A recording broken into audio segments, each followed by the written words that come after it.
Ayan, buksan na natin ang ating na marinate na bangos. O, di ba? Ang tawag niyan is daing na bangos. Kanina umaga po nakamarinate siya at ipiprito naman natin siya dyan. So, ayan na ang ating daing na bangus. Di ba? Ayan na. Napakasarap.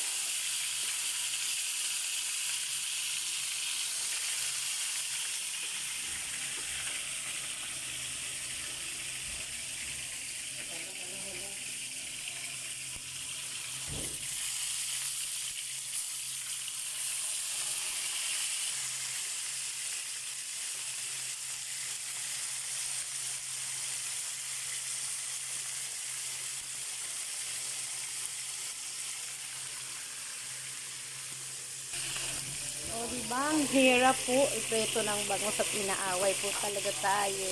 Ayan! Yummy! Out! Kaya nga, out!